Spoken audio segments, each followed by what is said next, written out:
हाँ जी, तो हमने कैपिटल गेन स्टार्ट किया हुआ था और अपने प्रीवियस लेक्चर में हम ऑलरेडी कैपिटल एसेट की डेफिनेशन डिस्कस कर चुके हैं। Basis of charge that is section 45 subsection 1 जो कि हमें बताता है कि इस हेड में कौन सी इनकम टैक्सेबल है, वो हम डिस्कस कर चुके हैं, राइट।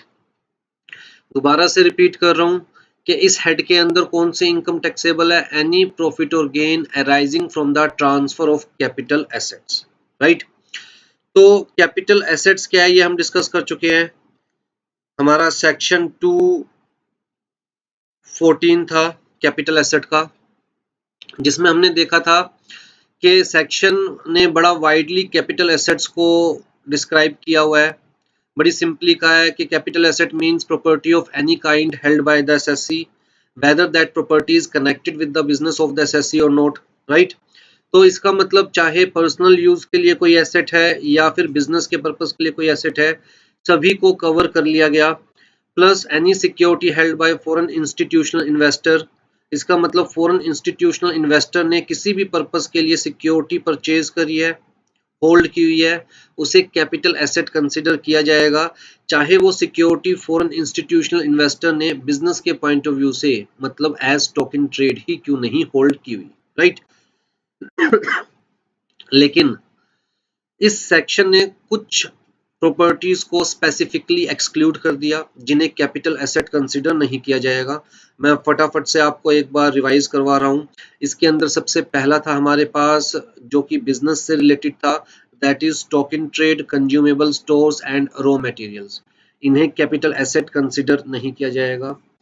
फिर प्रॉपर्टीज जो कि पर्सनल इफेक्ट के लिए परचेज की गई है, पर्सनल यूज के लिए परचेज की गई है, ऐसी मूवेबल प्रॉपर्टीज। दोबारा रिपीट कर रहा हूँ, मूवेबल प्रॉपर्टीज। इमूवेबल प्रॉपर्टीज अगर पर्सनल यूज के लिए भी परचेज की गई है तो भी कैपिटल एसेट कंसीडर की जाएगी, लेकिन अगर मूवेबल प्रॉपर्टी पर्सनल यूज के लिए परचेज की गई है, पर्सनल यूज के लिए है, तो उन्हें कैपिटल एसेट की डेफिनेशन से एक्सक्लूड कर दिया गया है। लेकिन इसके अंदर भी हमने देखा था कि ज्वेलरी है, आर्कियोलॉजिकल कलेक्शंस है, ड्राइंग्स है, स्कल्पचर्स है, पेंटिंग्स है या any other work of art, इन्हें कैपिटल एसेट कंसीडर किया जाएगा। These are capital assets, right. Jewellery किसी भी फॉर्म में होगी, वो हम डिस्कस कर चुके हैं। फिर हमने देखा था कि एग्रीकल्चर लैंड को एक्सक्लूड किया गया है, लेकिन इस केस में भी इन्होंने स्पेसिफिकली कहा कि कोई एग्रीकल्चर लैंड ऐसी म्यूनिसिपैलिटी या कैंट बोर्ड के स्कोप में आती है, दायरे में आती है, जिसकी पॉपुलेशन 10,000 या उससे ज्यादा है, तो उस एग्रीकल्चर लैंड को कैपिटल एसेट कंसिडर किया जाएगा। इसके अलावा अगर उस म्यूनिसिपैलिटी या कैंट बोर्ड के 2 किलोमीटर के दायरे में कोई प्रॉपर्टी आती है और पॉपुलेशन है जी 10,000 से above but up to 1 lakh rupees, तो उसे भी कैपिटल एसेट कंसीडर किया जाएगा। 6 किलोमीटर्स के स्कोप में आती है उस म्यूनिसिपैलिटी या कैंट बोर्ड के और पॉपुलेशन है 1 लाख से लेकर 10 लाख तक, तो उसे भी कैपिटल एसेट कंसीडर किया जाएगा। और अगर उस म्यूनिसिपैलिटी या कैंट बोर्ड के 8 किलोमीटर्स के एरिया में आती है, दायरे में आती है, और पॉपुलेशन अबव 10 लाख है, तो उसे भी कैपिटल एसेट कंसीडर किया जाएगा, राइट।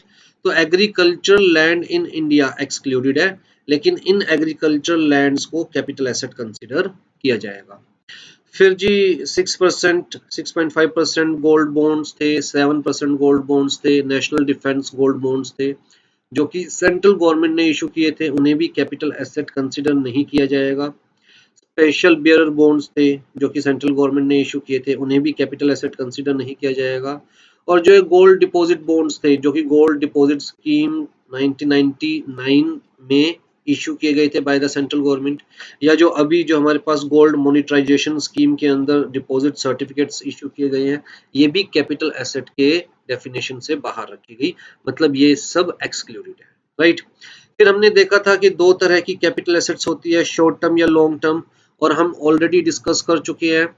सेक्शन 2 क्लोज 42 ए के अंदर शॉर्ट टर्म डिफाइन किया हुआ है, और जो एसेट शॉर्ट टर्म नहीं है वो एसेट क्या है, लॉन्ग टर्म कैपिटल एसेट।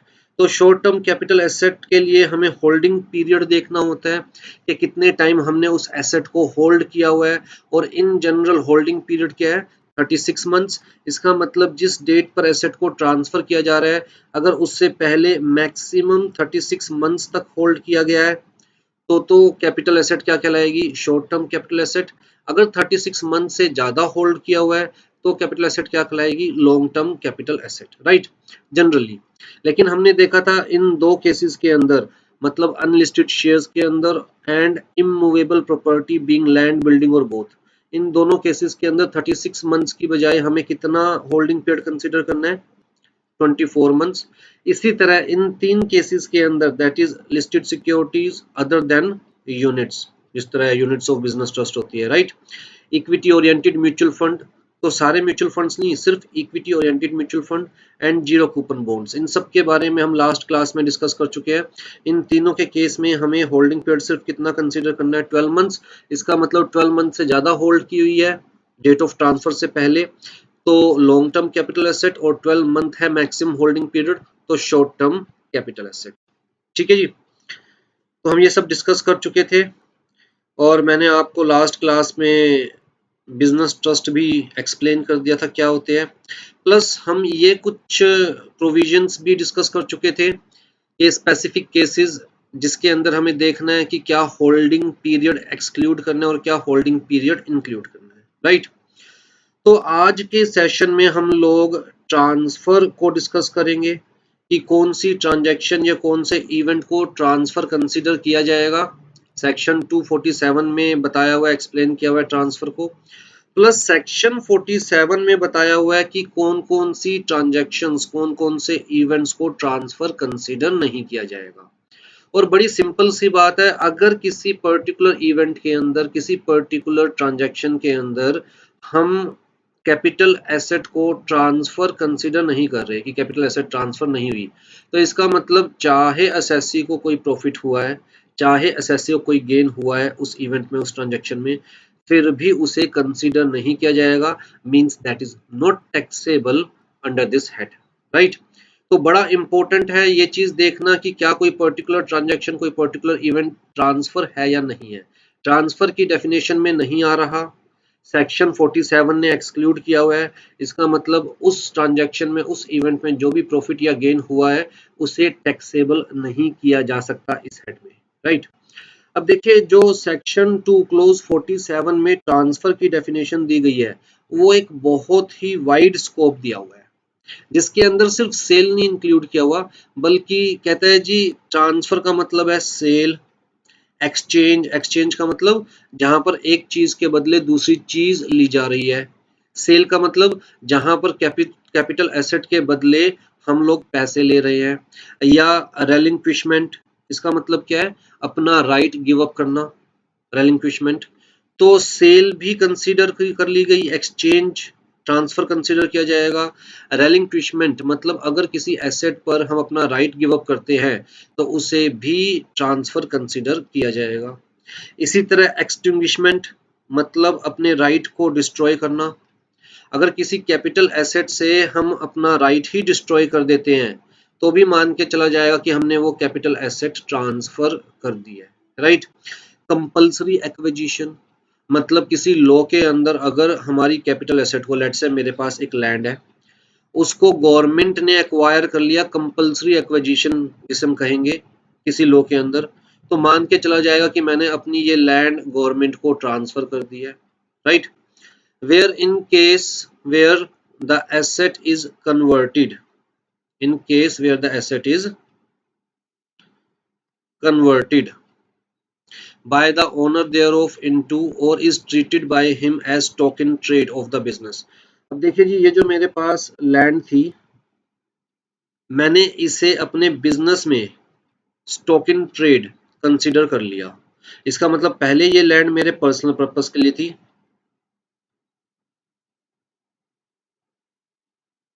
और मैं प्रॉपर्टी डीलिंग का काम करता था, तो इस लैंड को अब मैंने अपने बिजनेस में as stock in trade consider कर लिया,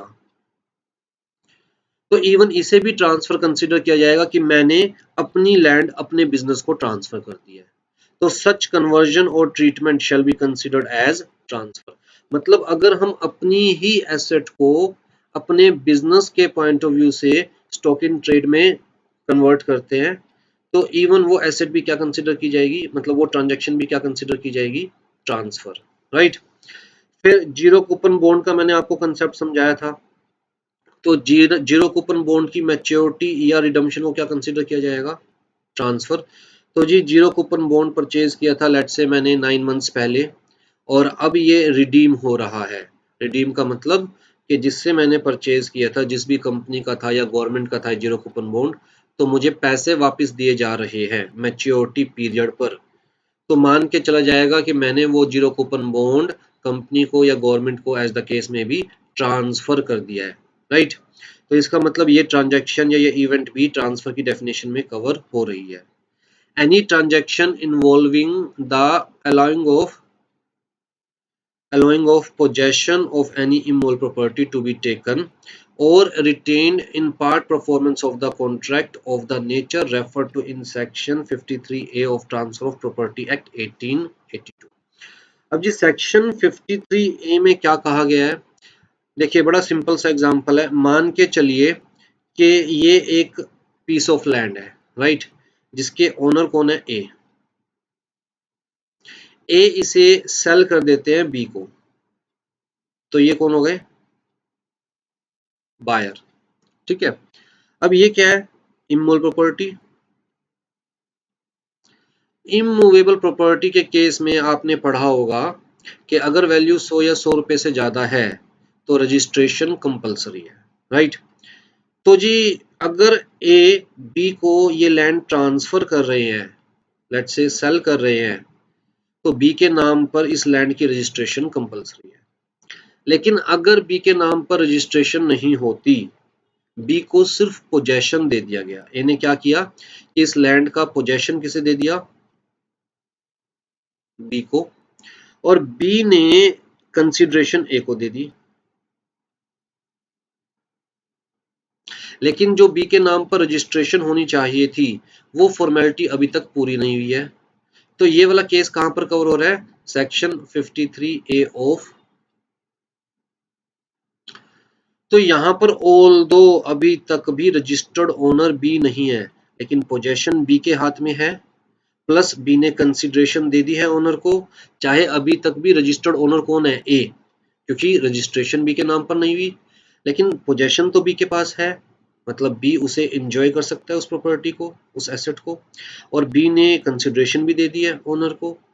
तो इस केस में भी कहता है जी ट्रांसफर कंसीडर किया जाएगा, ये मान के चला जाएगा कि ए ने प्रॉपर्टी बी को ट्रांसफर कर दी है, राइट।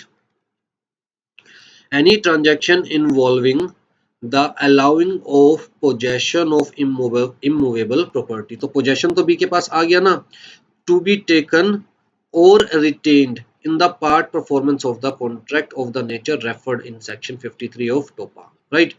तो टोपा के सेक्शन 53A में इस ट्रांजैक्शन की बात की जा रही है, जहां पर बाकी सारी फॉर्मेलिटीज तो पूरी हो गई, पोजेशन भी बायर के पास आ गया, बायर ने कंसीडरेशन भी ओनर को दे दी, लेकिन अभी तक प्रॉपर्टी की रजिस्ट्रेशन बायर के नाम पर नहीं हुई है। तो यहाँ पर कहा गया कि जी ऐसी ट्रांजैक्शन को भी ट्रांसफर कंसीडर किया जाएगा, और उस केस में अगर ए को कोई प्रॉफिट या गेन हो रहा है तो that is taxable under the head capital gain, alright. फिर जी any transaction whether by way of becoming a member of और acquiring share in a cooperative society company और अदर एओपी और by way of an any agreement any arrangement और in any other manner whatsoever, right. तो any transaction which has effect of transferring or enabling the enjoyment of any immovable property। ये वाला point किसकी बात कर रहा है, मान के चलो कि एक सोसाइटी है,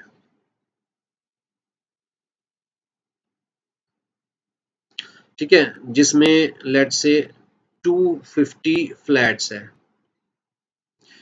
तो ये जो सोसाइटी है जिसमें फ्लैट्स है, ये सारे फ्लैट्स के एक्चुअल में रजिस्टर्ड ओनर कौन है, ये सोसाइटी, एक्चुअल में ओनर कौन है, सोसाइटी, राइट। लेकिन इन फ्लैट्स को परचेज किया जाता है, जैसे मैं खुद एक सोसाइटी के फ्लैट में रहता हूं, तो इस फ्लैट को मैंने परचेज किया, एक फ्लैट को, राइट। तो लेट्स से ए ने फ्लैट परचेज किया, राइट। अब ए इस फ्लैट में रहने का राइट रखता है, ए इस फ्लैट को एंजॉय कर सकता है, इसका पोजेशन एंजॉय कर सकता है, चाहे वो पैसे देकर सोसाइटी को, चाहे सोसाइटी का मेंबर बनकर, चाहे सोसाइटी के शेयर्स लेकर, किसी भी वे में, राइट।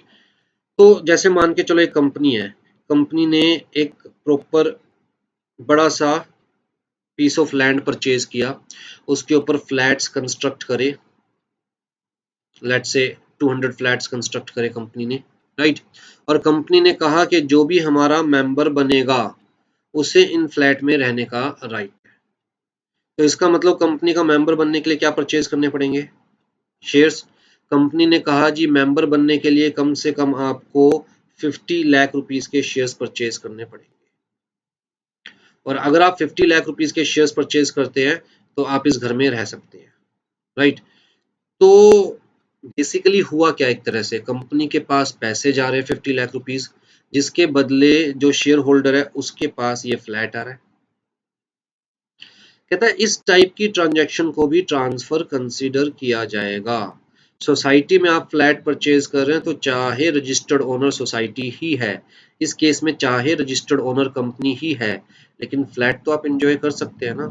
आप सोसाइटी के मेंबर बन के फ्लैट एंजॉय कर रहे हैं या कंपनी के शेयर होल्डर बन के फ्लैट एंजॉय कर रहे हैं, फ्लैट तो आप एंजॉय कर सकते हैं ना, पोजेशन तो आपके पास है, रह तो आप सकते हैं। तो इस टाइप की ट्रांजैक्शन को भी ट्रांसफर कंसीडर किया जाएगा, ठीक है जी।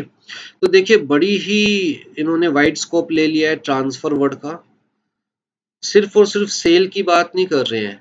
कह रहा है जी सेल तो है ही है, अगर आप अपनी कैपिटल एसेट किसी को सेल कर रहे हैं तो इसका मतलब आपने वो कैपिटल एसेट उसे ट्रांसफर कर दी।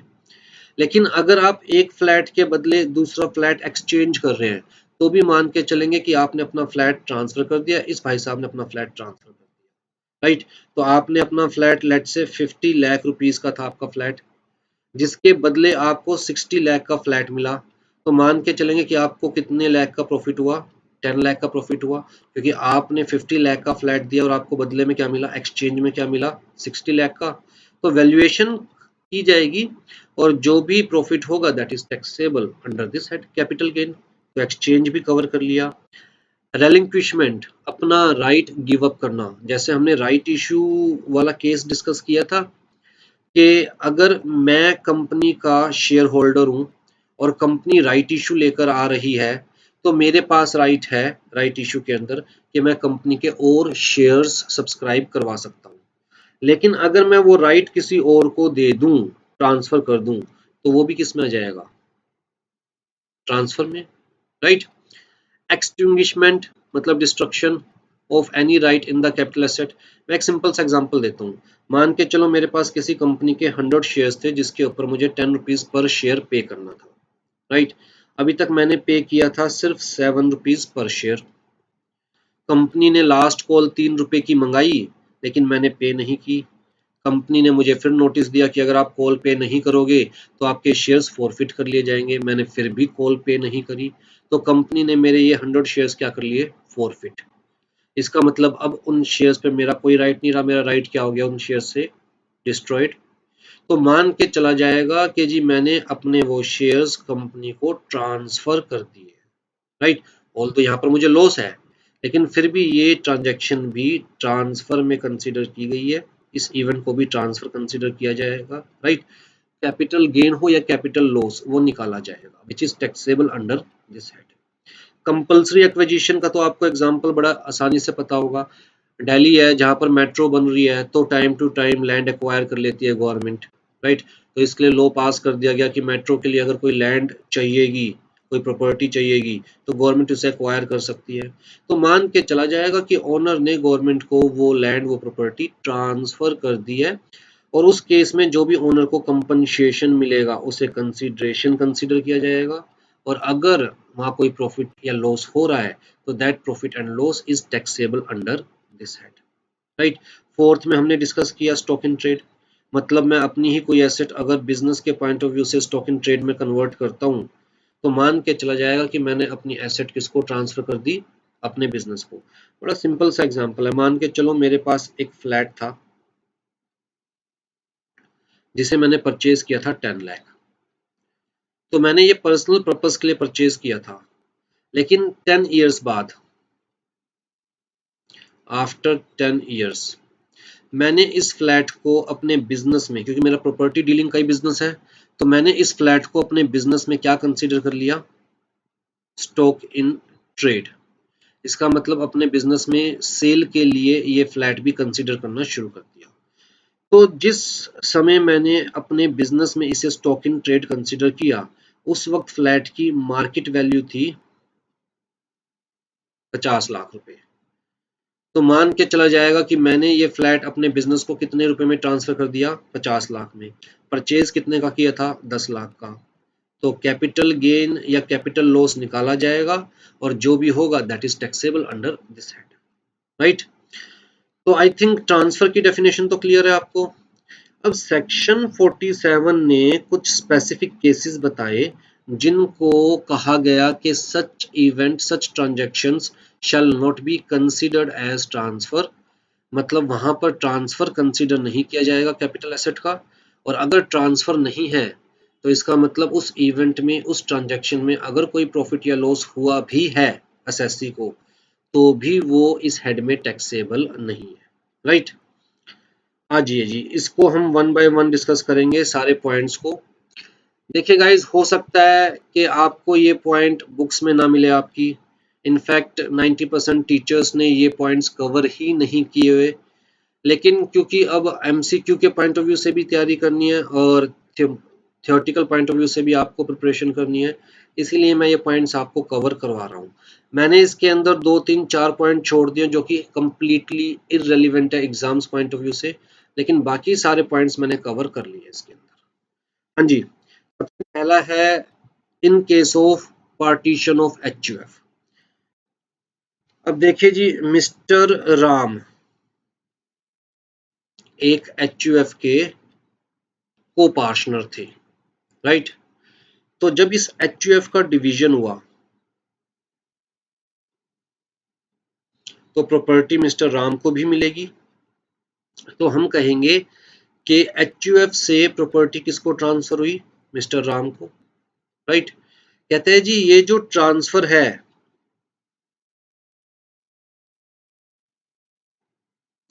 इस ट्रांसफर को ट्रांसफर कंसीडर नहीं किया जाएगा। मतलब जब मिस्टर राम के हाथ में अपनी एचयूएफ की डिवीजन की वजह से प्रॉपर्टी आएगी, तो मिस्टर राम को कोई टैक्स पे नहीं करना। मान के चलो मिस्टर राम के हाथ में प्रॉपर्टी आई 50 लाख रुपीस की, तो यहाँ पर ट्रांसफर ही कंसीडर नहीं किया जा रहा। अच्छा, एचयूएफ को भी कोई टैक्स पे नहीं करना, और मिस्टर राम को भी कोई टैक्स पे नहीं करना। इस केस में ट्रांसफर की डेफिनेशन से ही बाहर रख दिया गया, राइट। बाद में कभी मिस्टर राम इसे सेल करेंगे, तब मिस्टर राम का कैपिटल गेन निकाला जाएगा, और तब उनके हाथ में ये गेन टैक्सेबल होगा।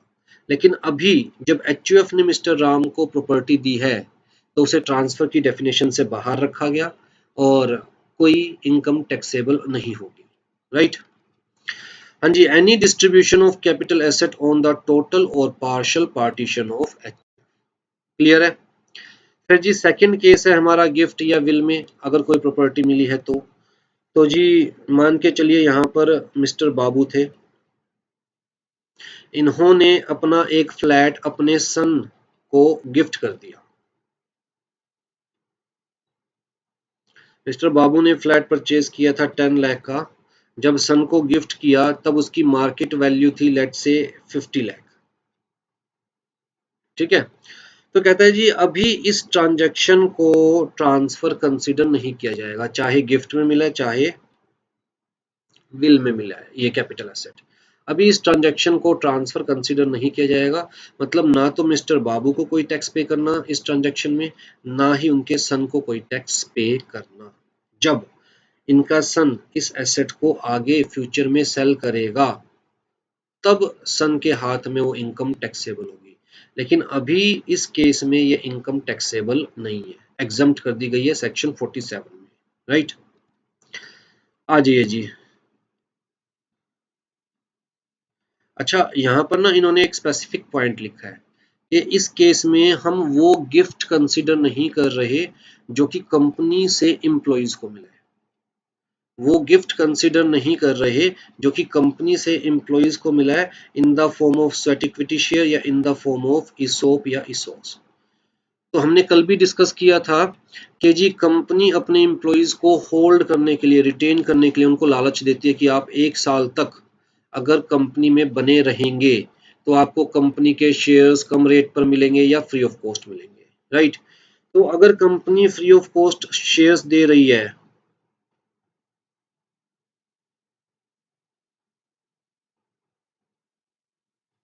फ्री ऑफ कॉस्ट शेयर्स दे रही है किसे, एम्प्लॉइज को, राइट, चाहे वो स्वेट इक्विटी शेयर्स के फॉर्म में या ESOP, employee stock option purchase, employee stock option scheme, किसी भी स्कीम के अंदर, कहता है जी ये एग्जम्प्टेड नहीं है, इसे ट्रांसफर कंसिडर किया जाएगा और उस केस में कंपनी के हाथ में जो भी इनकम होगी that shall be taxable, right. Provided that this clause shall not apply to transfer under a gift or irrevocable trust of shares, debentures or warrants allotted by the company directly or indirectly to its employees under any ESOP। ठीक, चलिए जी, फिर है holding subsidiary के cases.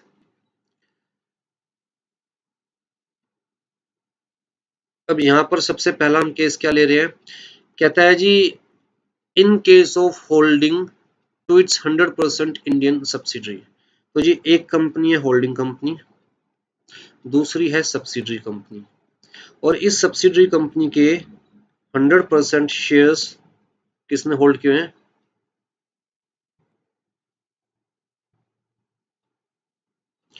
Holding company और its nominee. तो इस company को हम क्या बोलेंगे, 100% सब्सिडरी ऑफ दिस कंपनी, तो ये सारे शेयर्स इस कंपनी ने होल्ड किए हैं।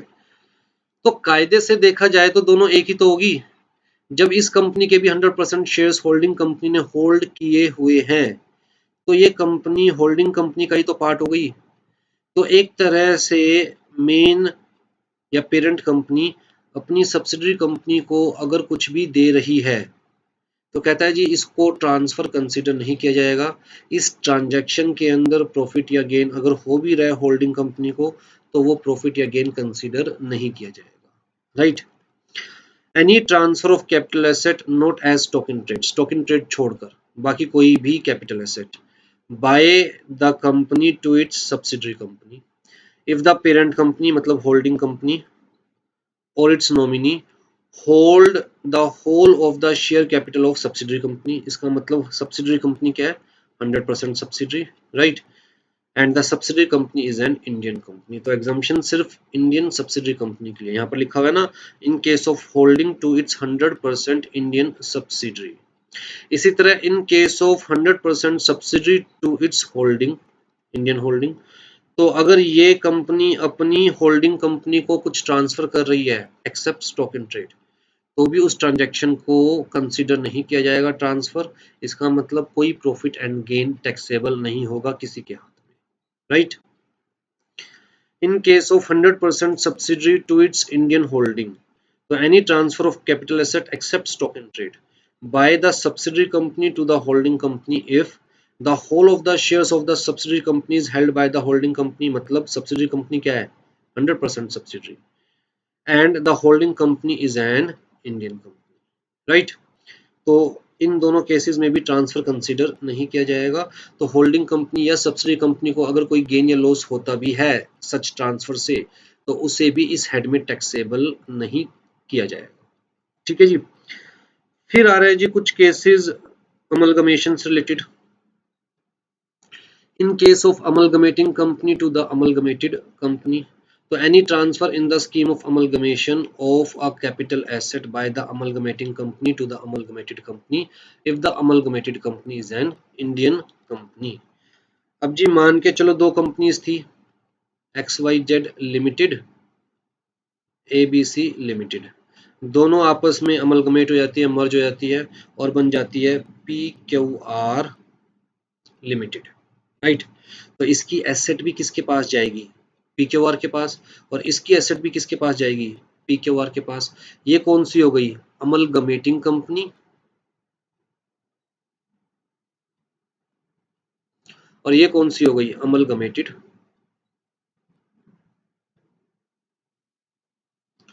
तो कंपनीज एक्ट तो साफ साफ कह रहा है ना कि भैया ये कंपनी एक अलग सेपरेट लीगल एंटिटी है और ये कंपनी एक अलग सेपरेट लीगल एंटिटी है। इसका मतलब एक पर्सन से दूसरे पर्सन के पास एसेट जा रही है, लेकिन इन द स्कीम ऑफ अमलगमेशन अगर ये वाली कंपनी इंडियन कंपनी है,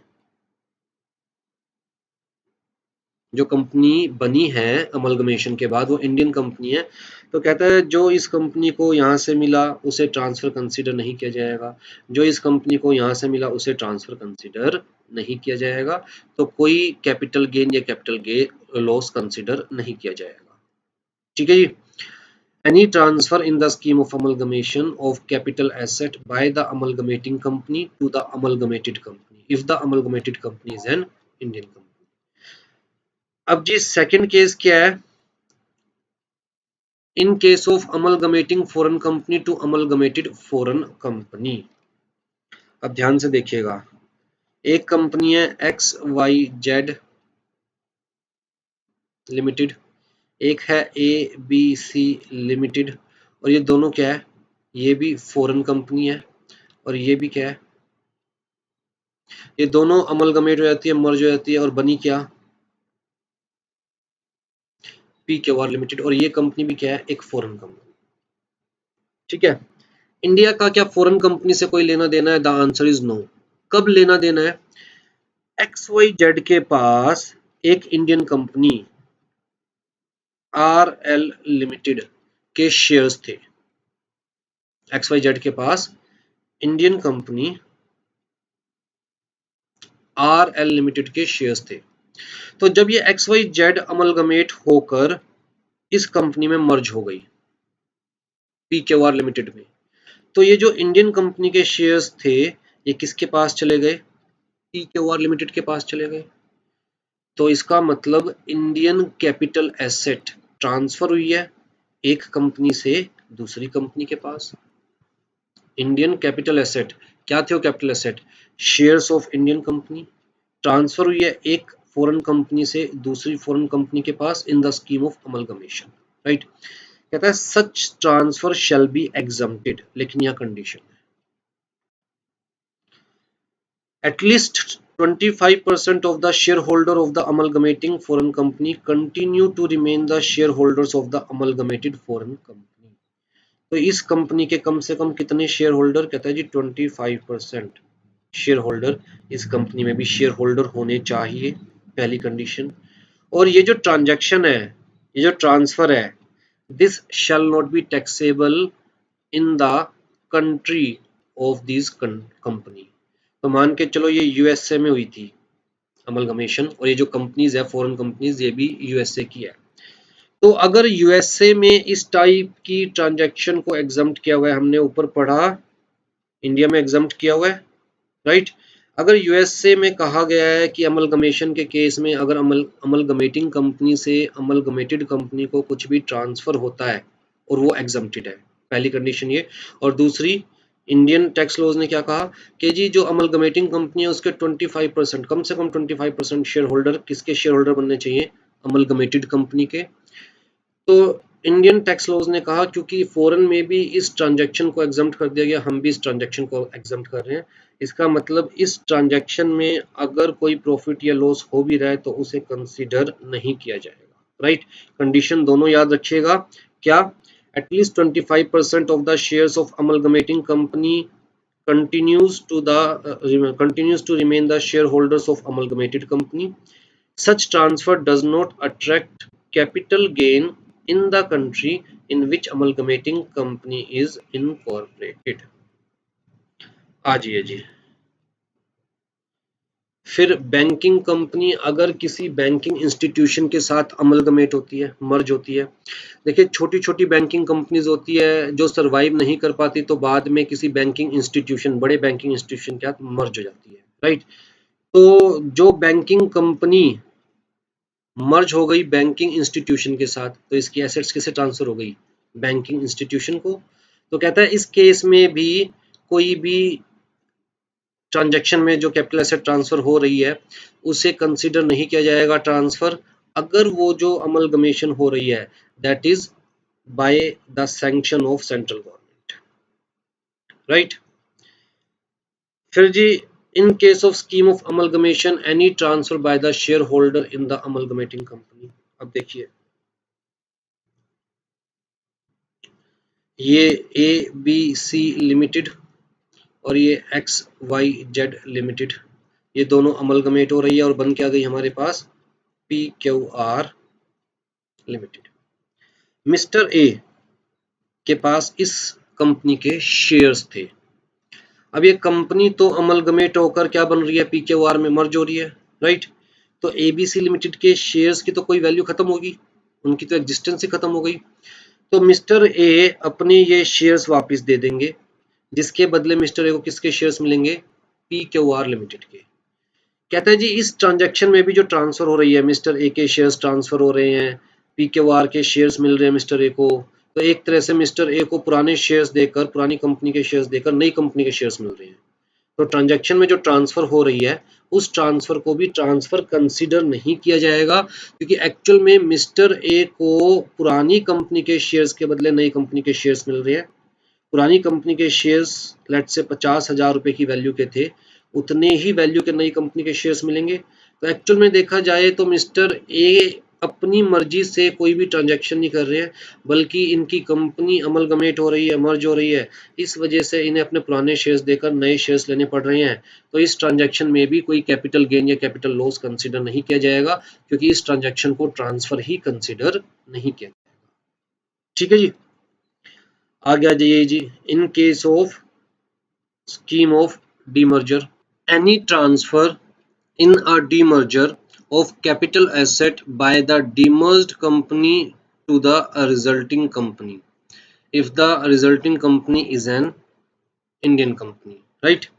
तो जी बड़ी सिंपल सी बात, वही अमलगमेशन वाला केस है। मान के चलो हमारे पास एक कंपनी थी एक्स वाई जेड लिमिटेड, जो कि डीमर्ज हो गई है, तो दो कंपनी बन गई, let's say P Q R limited and A B C limited, right. तो जब ये कंपनी डीमर्ज हो गई है और दो नई कंपनी बन गई, तो ये कंपनी की एग्जिस्टेंस तो खत्म, तो इसकी एसेट्स किसको जाएगी, पी क्यू आर लिमिटेड को and A B C limited को, राइट। तो इस ट्रांजैक्शन में जो भी एसेट ट्रांसफर हो रही है एक्स वाई जेड लिमिटेड से पी क्यू आर लिमिटेड को या ए बी सी लिमिटेड को, कहता है जी उस ट्रांसफर को ट्रांसफर कंसीडर नहीं किया जाएगा, मतलब कोई प्रॉफिट या लॉस कंसीडर नहीं किया जाएगा, कैपिटल गेन या कैपिटल लॉस कंसीडर नहीं किया जाएगा। ठीक है जी। फिर है जी in case of foreign demerging company to foreign demerged company, right. अब अगेन वही चीज, ये हमारे पास एक फॉरेन कंपनी थी,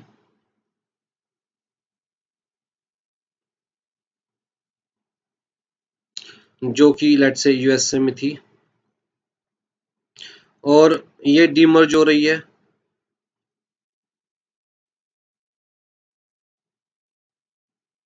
ABC limited and PQR limited. ठीक है, ये भी फॉरेन कंपनी है, ये भी फॉरेन कंपनी है, जब डीमर्ज हो रही है तो यूएसए में ही होगी, राइट। तो एक फॉरेन कंपनी से फॉरेन कंपनी को एसेट ट्रांसफर होगी।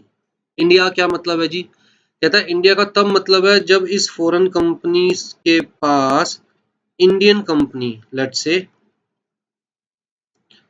आर एल लिमिटेड, ये कंपनी क्या है, इंडियन कंपनी, इसके शेयर्स किसके पास है, एक्स वाई जेड लिमिटेड ने।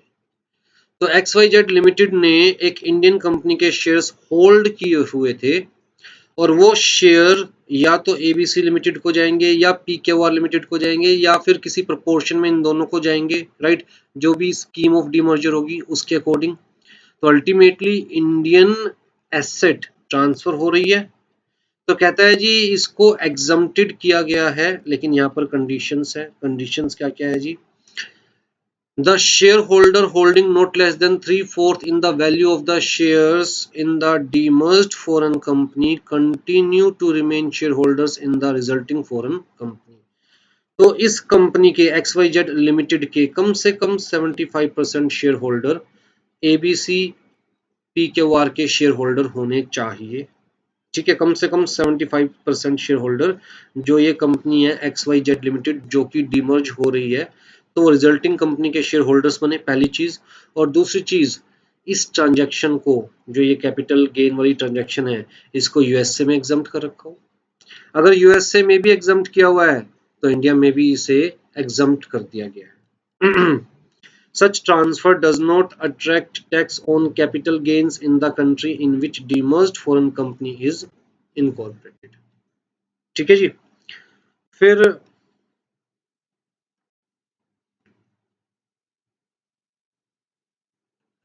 इन केस ऑफ ट्रांसफर या issue of shares by the resulting company. अब देखिए बड़ी सिंपल सी बात है, अगर मान के चलते हैं ये हमारे पास कंपनी थी जो कि डीमर्ज हो गई,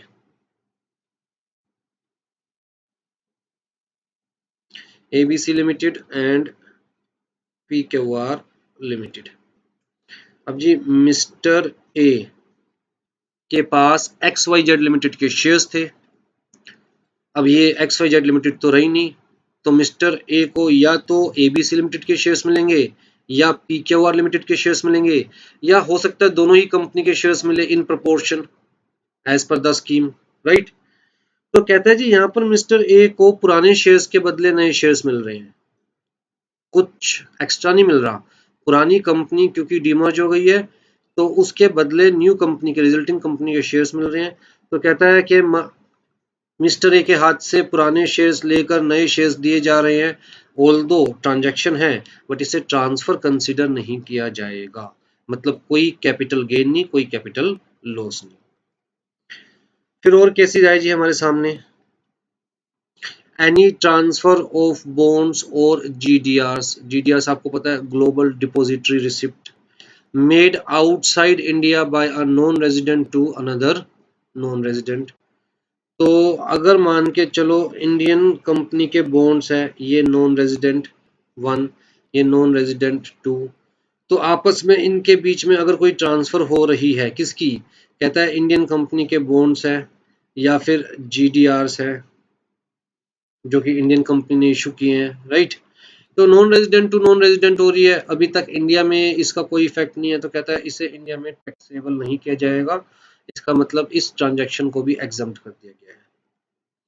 Any transfer made outside India of capital asset being the rupee denominated bond of an Indian company issued outside India by a non-resident to another non-resident। तो जी आउटसाइड इंडिया बॉन्ड्स हम consider कर चुके, GDR हम consider कर चुके, रुपी ये bonds जो कि फॉरेन करेंसी में इशू किए गए थे। अब बात कर रहे हैं रुपी डिनोमिनेटेड बॉन्ड्स की।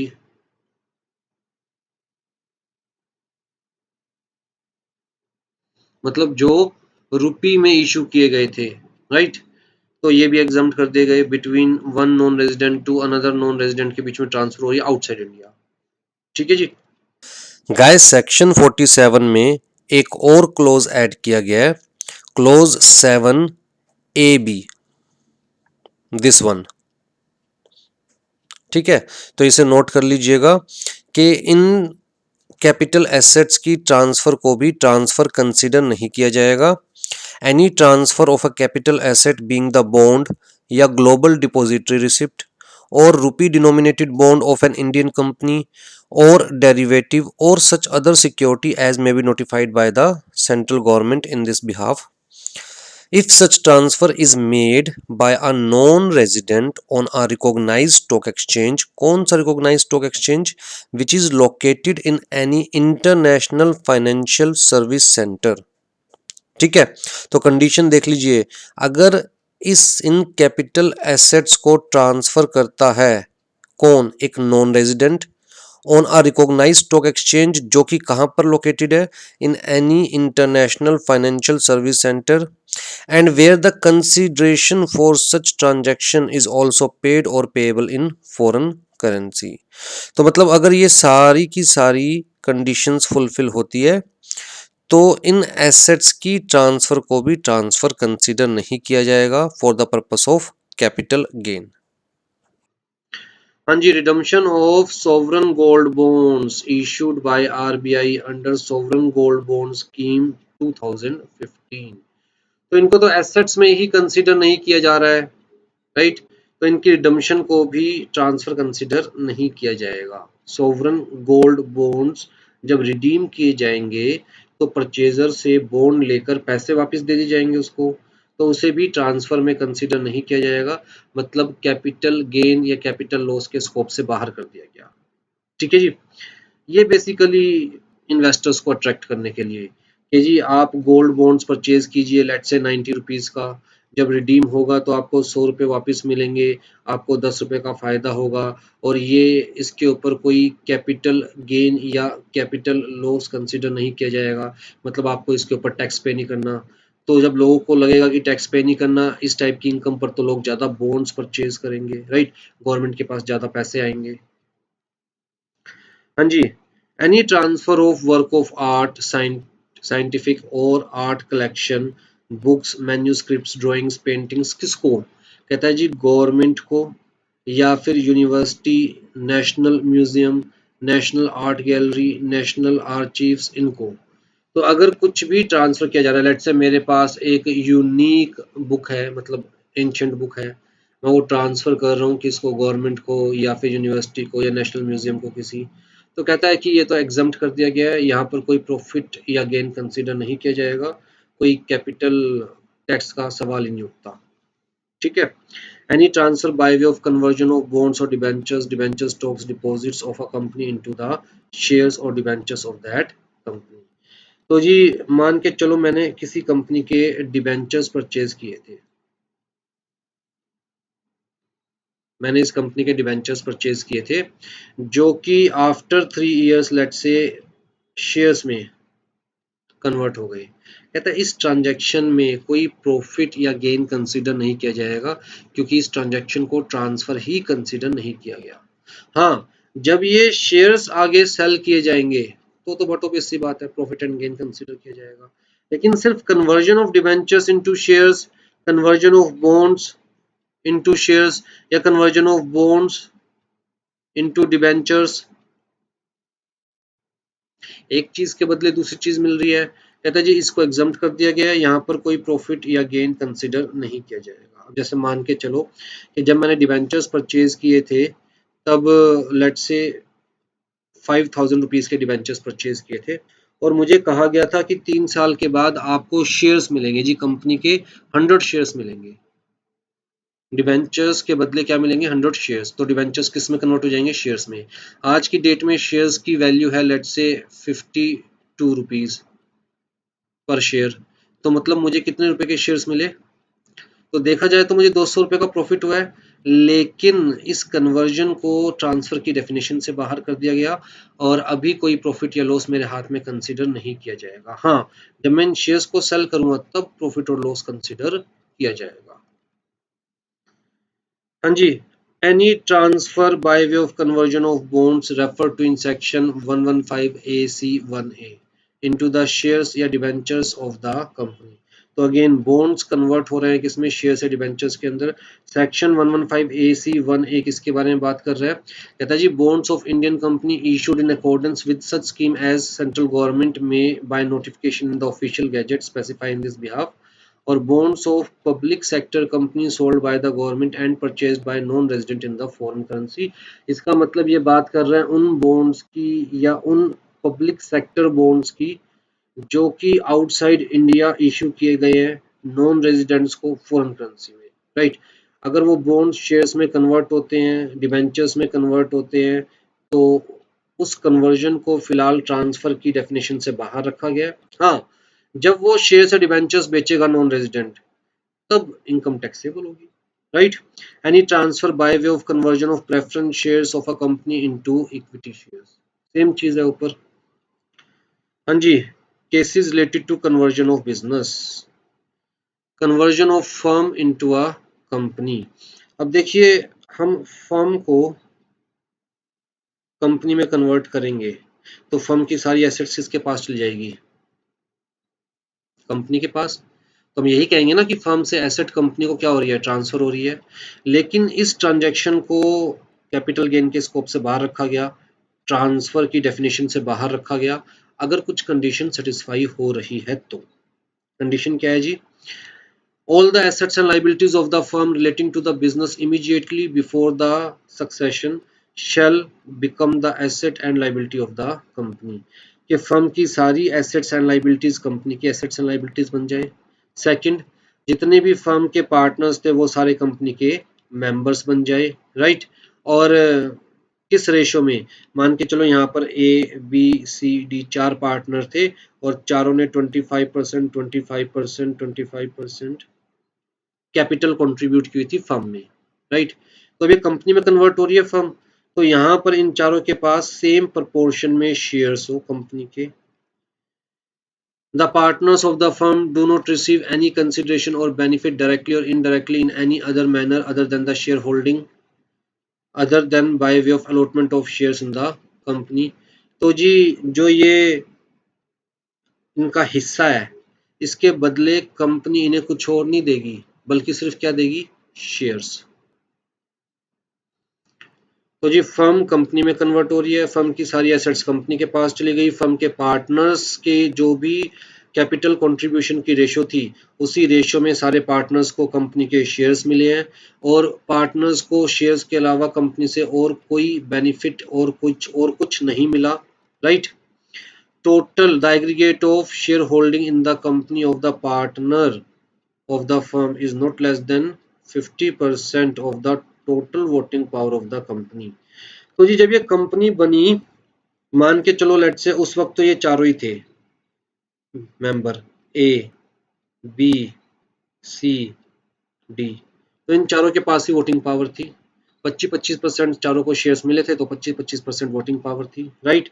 मान के चलो लेट से 10,000 शेयर, 10,000 शेयर, 10,000 शेयर और 10,000 शेयर, टोटल मिलाकर कितने शेयर्स हो गए? 40,000। बाद में फिर कंपनी को पैसों की जरूरत पड़ी तो कंपनी ने औरों को भी शेयर्स इशू करने शुरू करे। लेट से ई को शेयर्स इशू कर दिए, कितने? 20,000 शेयर्स। तो टोटल मिला के कितने हो गए? अच्छा, एफ को इशू कर दिए लेट से 20,000 शेयर्स। तो इसका मतलब क्या हुआ कि जो इनकी वोटिंग पावर थी परसेंटेज, अब कम होती जा रही है। पहले इन चारों के पास मिलाकर कितनी वोटिंग पावर थी? 100%।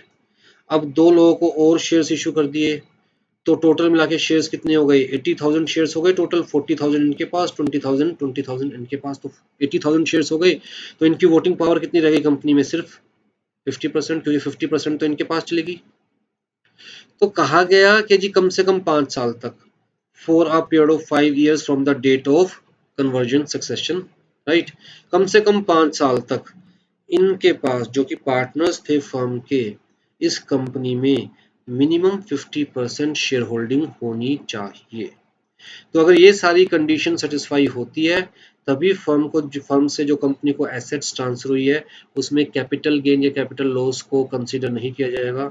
अदरवाइज मान के चलेंगे कि फर्म ने कंपनी को एसेट सेल करी है और कैपिटल गेन और कैपिटल लॉस निकाला जाएगा। ठीक है जी। इसी तरह कन्वर्जन ऑफ प्राइवेट कंपनी और unlisted public company to LLP. Private company है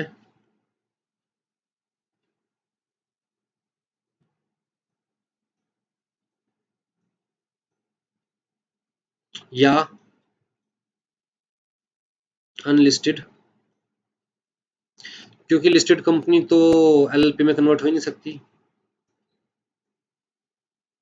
ठीक है, तो इनकी एसेट्स किसे जाने वाली है? एलएलपी को जाने वाली है।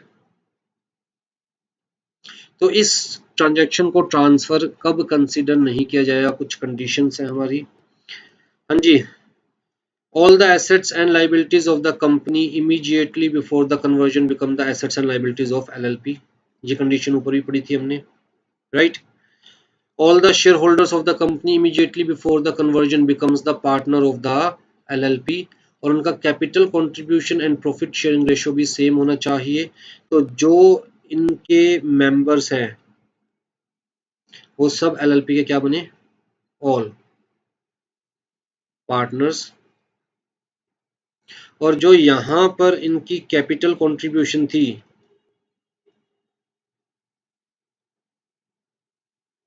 सेम प्रोपोर्शन में यहां पर क्या आना चाहिए इनके पास, capital contribution, right. The shareholders of the company do not receive any consideration or benefit directly or indirectly in any form or manner other than by way of sharing the profit and capital contribution in the LLP, right? और जैसे ऊपर हमने पढ़ा था वैसे ही same condition ये है कि aggregate of profit sharing ratio, इस एलएलपी की जो प्रॉफिट शेयरिंग रेशियो है कम से कम 5 साल तक 50% प्रॉफिट शेयरिंग रेशियो किसके पास होनी चाहिए। अगर मान के चलो एलएलपी में और भी पार्टनर्स बनते हैं तब भी जो ओरिजिनल पार्टनर्स थे, जो मेंबर से पार्टनर बने थे, उनके पास एलएलपी की कितनी परसेंट प्रॉफिट शेयरिंग रेशियो होनी चाहिए, कम से कम 50%, वो भी कितने टाइम तक। ठीक है जी। फर्दर कहता है जी ये जो प्राइवेट कंपनी है, अनलिस्टेड पब्लिक कंपनी, ये स्मॉल कंपनी है, स्मॉल कंपनी एलएलपी में कन्वर्ट हुई है। तो समझ में आता है कि भाई ठीक है, कंपनी के डिस्क्लोजर्स ज़्यादा है, फॉर्मेलिटीज़ ज़्यादा है, काम इतना ज़्यादा है नहीं, तो क्यों ना एलएलपी में कन्वर्ट कर ले। तो कंडीशन लगा दी कि the total sale, turnover, gross receipt in the business of the company in any of the three preceding years preceding the previous year in which the conversion take place, जिस year में conversion हो रही है उससे पहले किसी भी 3 साल में ग्रोस टर्नओवर, टोटल सेल या फिर ग्रोस रिसिप्ट 60 लाख से ज्यादा नहीं होनी चाहिए। किसकी, इनकी। मैक्सिमम कितनी चाहिए, जिस ईयर में ये ट्रांसफर हुई है उससे पहले वाले 3 साल में किसी भी साल में टर्नओवर है, सेल है या फिर रिसिप्ट है वो 60 लाख से ज़्यादा नहीं होनी चाहिए। अगर 60 लाख से ज़्यादा है तो भैया वेल एस्टेब्लिश्ड कंपनी फिर एलएलपी में क्यों कन्वर्ट कर रहे हो। फिर तो इस कन्वर्जन के केस में हम ट्रांसफ़र कंसिडर करेंगे। अगर छोटी कंपनी है तो समझ में आता है मजबूरी है, कंपनी के खर्चे नहीं उठा पा रहे हैं, कंपनी फॉर्म ऑफ बिजनेस में रन करना में दिक्कत आ रही है, इसलिए एलएलपी में कन्वर्ट कर रहे हैं, समझ में आता है। लेकिन अगर 60 लाख से ज़्यादा है टर्नओवर या ग्रोस रिसिप्ट या फिर सेल्स, फिर तो भैया कोई मजबूरी नहीं है कन्वर्ट करना। फिर उस केस में अगर आप कन्वर्ट करते हो तो ये एसेट जो कन्वर्ट जा रही है एलएलपी के पास, इसे ट्रांसफर कंसीडर करेंगे और इस पे कैपिटल गेन या कैपिटल लॉस एप्लीकेबल होगा, right. Further, no amount is paid directly or indirectly to any partner out of the balance of accumulated profit standing in the account of company on the date of conversion for a period of 3 years from the date of conversion। तो जी जब ये company LLP में convert हुई तो हो सकता है company के पास एक्यूमुलेटेड प्रॉफिट्स हो और कन्वर्जन के बाद ये प्रॉफिट किसके हो जाएंगे, एलएलपी के। कहा गया जी एलएलपी कन्वर्ट होने के 3 साल तक, 3 इयर्स तक इन एक्यूमुलेटेड प्रॉफिट में से पार्टनर्स को कुछ भी डिस्ट्रीब्यूट नहीं किया जाएगा, मतलब ये प्रॉफिट एलएलपी के पास ही रहेगा। और लास्ट कंडीशन क्या है, the value of total asset in the books of accounts of the company in any 3 previous year does not exceed 5 crore. तो अगेन वही छोटी कंपनी होनी चाहिए कि जी जो एसेट्स ट्रांसफर की जा रही है उनकी वैल्यू कंपनी के अकाउंट्स में, बुक्स में मैक्सिमम कितने की होनी चाहिए, 5 करोड़ की। अगर 5 करोड़ से ज़्यादा की एसेट्स है कंपनी और फिर भी कंपनी एलएलपी में कन्वर्ट हो रही है तो भैया अपनी मर्जी से कन्वर्ट हो रहे हो, कोई मजबूरी नहीं है। उस केस के अंदर इस ट्रांजैक्शन को ट्रांसफर कंसिडर किया जाएगा और एसेट के ट्रांसफर पे जो भी कैपिटल गेन या कैपिटल लॉस होगा उसे कैलकुलेट करके टैक्सेबल किया जाएगा। ठीक है। फिर है जी हमारे पास conversion of sole proprietorship concern into the company. तो अब क्या हो रहा है कि सोल प्रोप्राइटर किस में कन्वर्ट हो रही है, कंपनी में, और सोल प्रोप्राइटर की एसेट्स किसे जाएगी, कंपनी को, राइट। तो एग्जम्प्ट कब है, all the assets and liabilities, वो तो सेम है कि सोल प्रोप्राइटर की सारी एसेट्स एंड लायबिलिटीज किसकी एसेट्स एंड लायबिलिटीज बन जाएगी, कंपनी की। The share holding of sole proprietor, ये जो सोल प्रोप्राइटर है जो भी बंदा, इसकी कंपनी में शेयर होल्डिंग मिनिमम कितनी होगी, 50%, कम से कम 50% of the total voting power in the company and his shareholding continues to remain such for the period of 5 years। Right. और सोल प्रोप्राइटर को इस कंपनी से अपना ये बिजनेस ट्रांसफर करने के नाम के, एसेट्स ट्रांसफर करने के नाम के सिर्फ क्या मिलने चाहिए, और कोई डायरेक्ट या इनडायरेक्ट बेनिफिट कंपनी से नहीं मिलना चाहिए। राइट। हाँ जी। फिर any transfer in the scheme for lending of any securities under an agreement or arrangement which the assessee has entered into with the borrower of such securities, right, as per the guidelines issued by SEBI and RBI, right। ये क्या बात कर रहा है, देखो मान के चलो कि आप इस रूम में बैठे हैं और इस रूम में लेट से कितने लोग हैं, 200 बायर्स एंड सेलर्स। ये दो विंडो है, ये बहुत रिच लोग हैं, इनके पास बहुत सारी सिक्योरिटीज है लगभग हर कंपनी की, राइट। तो इन्हें मैं कहूंगा लेंडर। अब जी मिस्टर ए जो रूम के अंदर थे उन्हें लगा कि 2 घंटे बाद रिलायंस का शेयर 500 रुपए से गिरकर 400 रुपए हो जाएगा, ठीक है। तो मिस्टर ए ने सोचा क्यों ना 500 रुपए में सेल कर देता हूं, जब 400 रुपए होगा तो परचेज कर लूंगा और दे दूंगा जिसको सेल किया था। तो मिस्टर ए ने क्या किया, मिस्टर ए ने मिस्टर बी को शेयर सेल कर दिया, कितने रुपए का, 500 रुपए का। और मिस्टर ए ने मिस्टर बी को कहा भैया शाम को तू घर जाएगा तब मैं तेरे को दे दूंगा शेयर्स, अभी मेरे पास नहीं है। क्योंकि मिस्टर ए को क्या था कि 2 घंटे बाद तो शेयर्स के रेट 400 रुपए हो जाएंगे, तब परचेज करूंगा मिस्टर बी को दे दूंगा। अब मिस्टर ए वेट करने लगे शेयर्स के रेट नीचे गिरने के, पर शेयर्स का रेट नीचे गिरा नहीं किसी वजह से। इनफैक्ट शेयर्स का रेट ये जो मार्केट थी क्लोज होने तक 510 हो गया। अब जी मिस्टर ए के पास दो ऑप्शन है, या तो 510 रुपए में शेयर परचेज करके मिस्टर बी को दे, उसमें मिस्टर ए को 10 रुपए का घाटा, बेचा कितने का है 500 का, परचेज कितना करना पड़ रहा है 510 का, तो 10 रुपए का नुकसान हो गया। या फिर मिस्टर ए इनके पास जाएंगे जो सिक्योरिटीज लेंडर्स है कि जी मुझे 10 रिलायंस के शेयर्स दे दो और मैं आपको 2 दिन बाद वापस दे दूंगा, ठीक है। तो जी फिलहाल रेट क्या है 510, 10 रिलायंस के शेयर्स मतलब कितने रुपए के शेयर्स ये उधार मांग रहा है, 5100 रुपए के, 5100 के। तो सिक्योरिटी लेंडर मिस्टर ए को शेयर्स दे देंगे जी रिलायंस के 10 शेयर्स, इसके बदले ये क्या चार्ज करेंगे, इंटरेस्ट। अब मिस्टर ए वो शेयर्स दे देगा मिस्टर बी को, लो जी आप तो अपने शेयर्स लो, आप तो जाओ अपने घर। अब मिस्टर ए के सर पे क्या हो गया, उधार किसका, सिक्योरिटी लेंडर का। तो मिस्टर ए अगले 2 दिन वेट करते रहेंगे, जैसे ही 500 रुपए से कम आएगा शेयर, ये शेयर परचेज करके सिक्योरिटी लेंडर को वापस दे देंगे, प्लस जो भी इंटरेस्ट की बात कर रहे हैं, जो ए को सिक्योरिटी लेंडर ने शेयर्स उधार दिए और ए फिर वापस देगा वो शेयर्स, कहता है जी इस ट्रांजैक्शन को ट्रांसफर कंसीडर नहीं किया जाएगा, और इस केस में जो भी प्रॉफिट एंड लॉस होगा लैंडिंग की वजह से, तो वो कैपिटल गेन या कैपिटल लॉस कंसीडर नहीं किया जाएगा, ठीक है। फिर any transfer of capital asset in the transaction of reverse mortgage. Reverse mortgage क्या होता है, देखिए मान के चलिए कि मेरी एज है 65 ईयर्स और मेरी वाइफ की एज है 60 ईयर्स, दोनों रिटायर्ड, काम धंधा कोई है नहीं, हमारे पास एक घर है, ठीक है। हमारे बच्चे हमें छोड़कर फॉरेन चले गए, जो आजकल का ट्रेंड चल रहा है, तो दोनों दोनों बूढ़ा बूढ़ी इस घर में रहते हैं, लेकिन हमारे पास कैश नहीं है खर्चने के लिए, रेकरिंग इनकम नहीं है डे टू डे लाइफ में सरवाइव करने के लिए।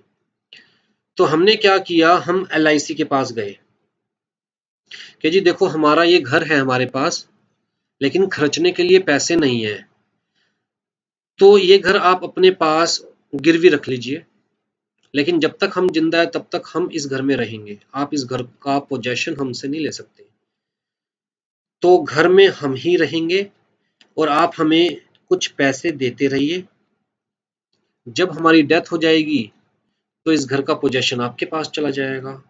तो इसे हम क्या कहेंगे, रिवर्स मॉर्टगेज, क्योंकि इसके अंदर सामने वाला पैसा दे रहा है फिर भी पोजेशन हमारे पास है।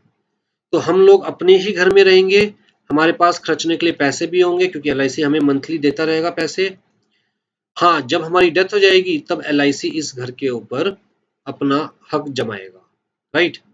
तो कहता है इस ट्रांजैक्शन को स्पेसिफिकली एक्सक्लूड किया गया। ट्रांजैक्शन हो रही है, हमारे से घर किसके पास जा रहा है, LIC के पास जा रहा है, लेकिन इस ट्रांजैक्शन को स्पेसिफिकली कैपिटल गेन के पॉइंट ऑफ व्यू से एक्सक्लूड किया गया ताकि लोग रिवर्स मॉर्टगेज की ट्रांजैक्शंस को एक्सेप्ट करें, राइट।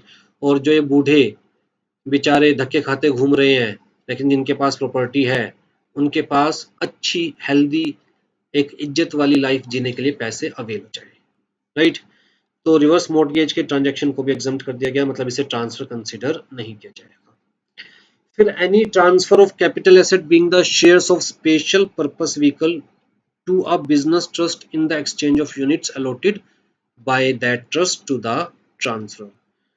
अब देखो जी, यहाँ पर दो लोग हैं, एक तो स्पेशल पर्पस व्हीकल और दूसरा बिजनेस ट्रस्ट, राइट। क्या बात कर रहे हैं कि business trust special purpose vehicle business trust को क्या दे रहा है, अपने,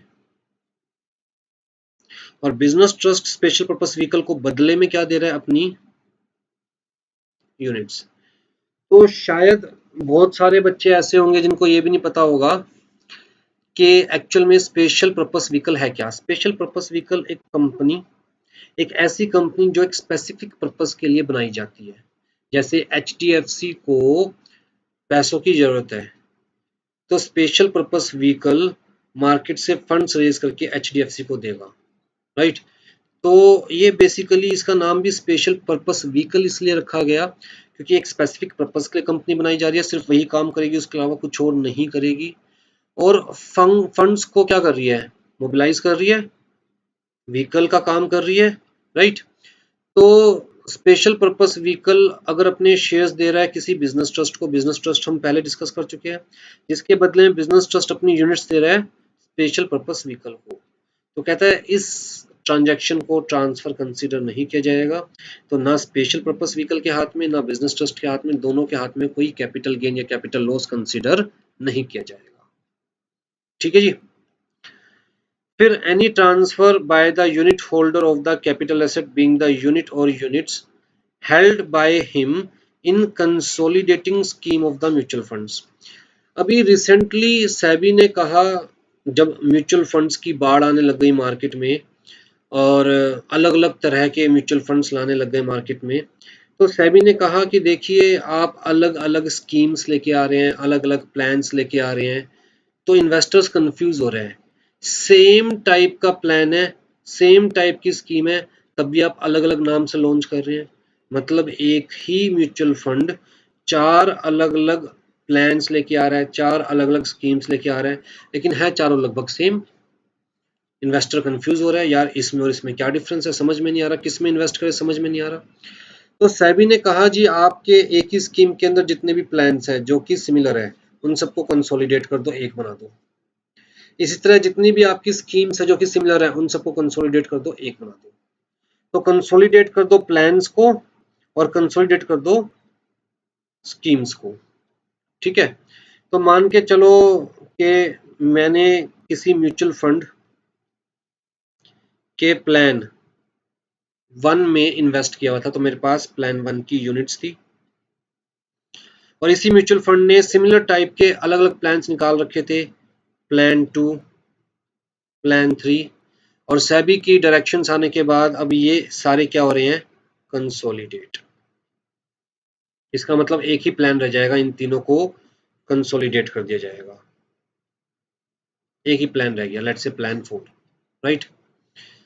तो जितने भी यूनिट होल्डर थे प्लान 1 के, प्लान 2 के, प्लान 3 के, इनकी यूनिट्स के बदले इन्हें अब किसकी यूनिट्स मिलेगी, प्लान 4 की यूनिट्स मिलेगी, राइट। तो पुरानी यूनिट्स के बदले नई यूनिट्स मिल रही है इन्हें।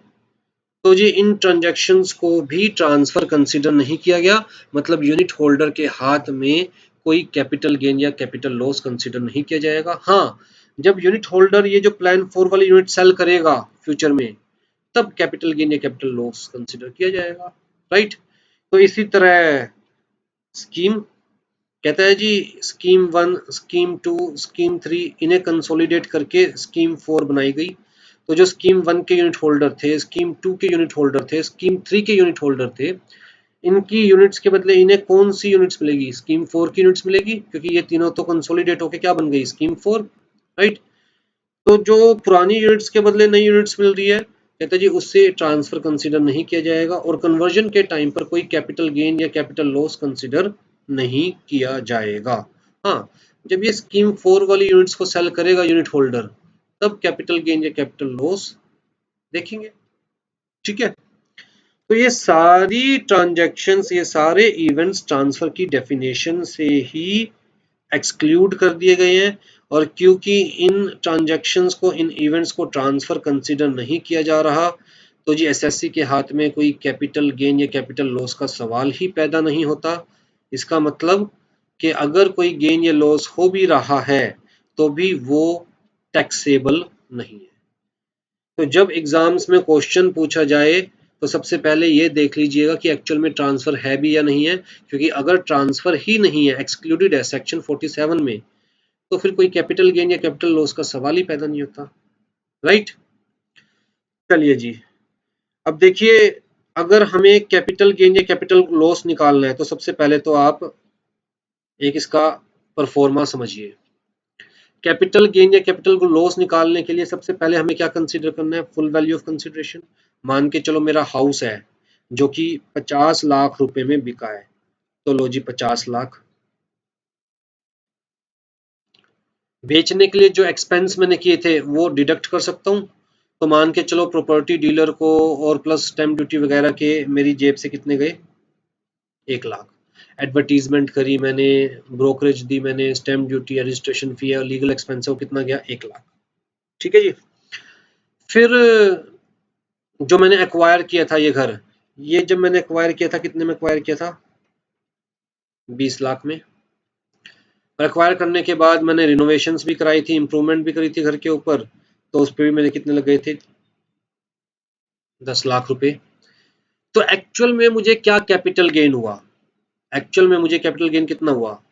कहता है जी 19 लाख। एक्चुअल में कैपिटल गेन कितना हुआ मुझे? 19 लाख। तो फुल वैल्यू ऑफ कंसिडरेशन क्या होगी, क्या नहीं होगी, कौन से एक्सपेंसेस कंसीडर करने हैं, कौन से कंसीडर नहीं करने, कॉस्ट ऑफ एक्विजिशन कैसे निकाली जाएगी, क्या कंसीडर करनी है, कॉस्ट ऑफ इम्प्रूवमेंट कैसे निकाली जाएगी, क्या कंसीडर करनी है, और उसके बाद भी जो ये कैपिटल गेन या कैपिटल लॉस होगा, क्या वो एग्जम्प्टेड है इन सेक्शंस के अंदर, ये भी देखना है। तभी तो हमारा शॉर्ट टर्म कैपिटल गेन आएगा। लॉन्ग टर्म कैपिटल गेन में भी सेम चीज है, बस फर्क क्या है कि लॉन्ग टर्म कैपिटल गेन में इंडेक्सेशन अलाउड है। तो जी इंडेक्सेशन क्या होती है, पोस्ट को इंडेक्स कैसे किया जाएगा, ये सारी चीजें हमें देखनी है। तो नेक्स्ट सेशन के अंदर we will start with the full value of consideration. Alright, तो होपफुली यहां तक का आपको कैपिटल गेन समझ में आ गया होगा। चलिए नेक्स्ट क्लास में हम फुल वैल्यू ऑफ कंसीडरेशन से कंटिन्यू करेंगे। Take care.